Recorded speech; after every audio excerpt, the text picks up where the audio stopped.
طور.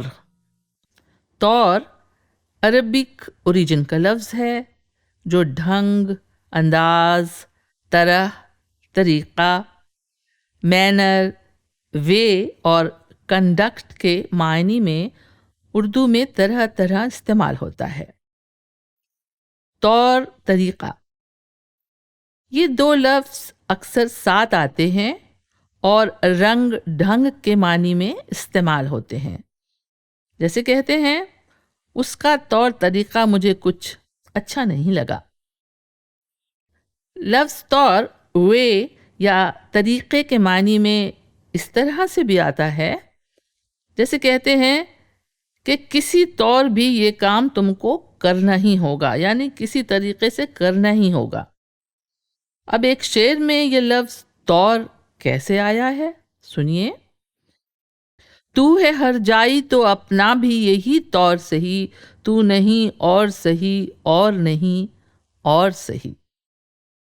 اور یہ لفظ اس طرح بھی بولا جاتا ہے کہ جیسے وہ دماغی طور پر کمزور ہے.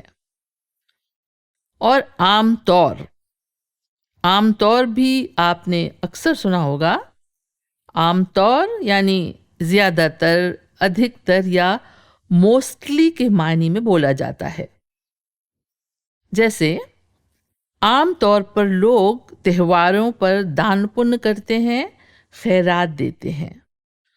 اور مکمل طور سے کمپلیٹلی کے معنی میں آتا ہے کہ وہ اب مکمل طور سے ٹھیک ہو گیا ہے، اب بیمار نہیں ہے. اور لفظ طور میں پریفکس ب لگ جاتا ہے تو بطور بن جاتا ہے. بطور انگلش کے لفظ ایز یا لائک کے معنی میں استعمال ہوتا ہے.